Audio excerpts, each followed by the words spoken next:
미국의 경우 TUC, 경제 이해력 테스트와 같은 국가 공인 경제 이해력 시험이 이미 시행되고 있습니다.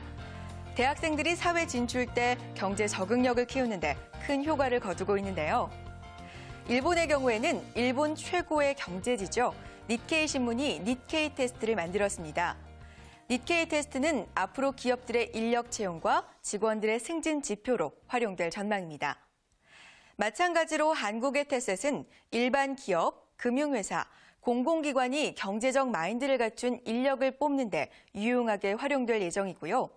또 기존 사원들의 경제 지식과 사고력을 측정하기도 하고 또 업무 배치, 승진 등 평가 지표로도 활용될 것입니다. 함께 배워보시죠. 오늘도 최현성 강사님과 함께 테셋 강좌 시작하겠습니다.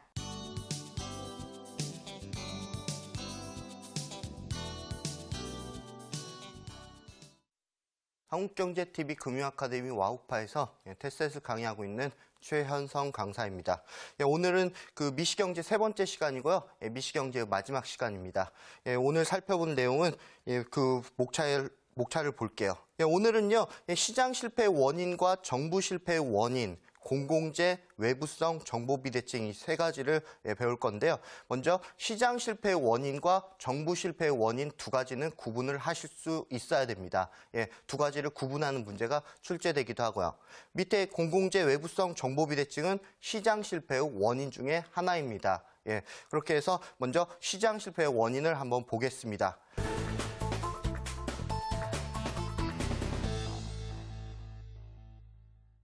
시장이 자유롭게 기능하도록 맡겨두어서 효율적인 자원 배분이 돼야 되는데 실제로 그렇게 못했다는 거예요. 보이지 않는 손이 제대로 작동하지 않았다는 소리죠. 혹은 시장 가격기구 프라이스 메커니즘이 제대로 작동하지 않았다는 얘기이기도 하고요.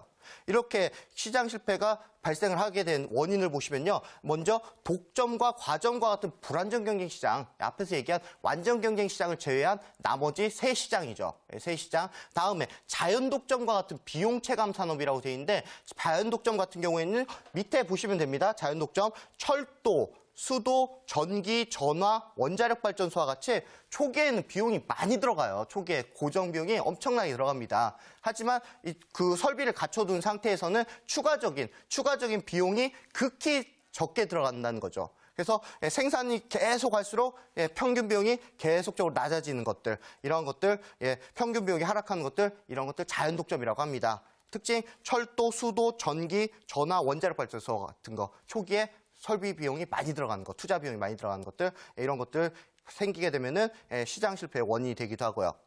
또 이제 국방 치안과 같은 공공재가 또 있는데 공공재 같은 경우에는요, 시장에 맡기게 되면은 과소 공급된다는 측면이 있습니다. 그렇기 때문에 뒤에서 어차피 또 구체적으로 다룰 거고요. 과소 공급되기 때문에 정부가 나서서 공급하는 측면이 있습니다. 또 이제 의도하지 않은 편익이나 손해를 끼치는 외부성 같은 것도 이렇게 시장 실패를 발생하게 되죠. 환경오염을 생각하시면 됩니다. 오염물질을 막 배출해가지고요. 주위를 이렇게 다 피해를 입히는 거죠. 주위에 피해를 입히는 것들, 그런 것들 의도하지 않게끔 주위 사람들이 피해를 입게 되겠죠. 이런 것들 시장 실패의 원인이 되기도 하고요. 그 다음에 역선택하고 도덕주의 같은 정보 비대칭인데요. 서로 가지고 있는 정보량이 다르기 때문에 발생하는 문제들입니다. 구체적인 거는 뒤에 가서 살펴보겠습니다.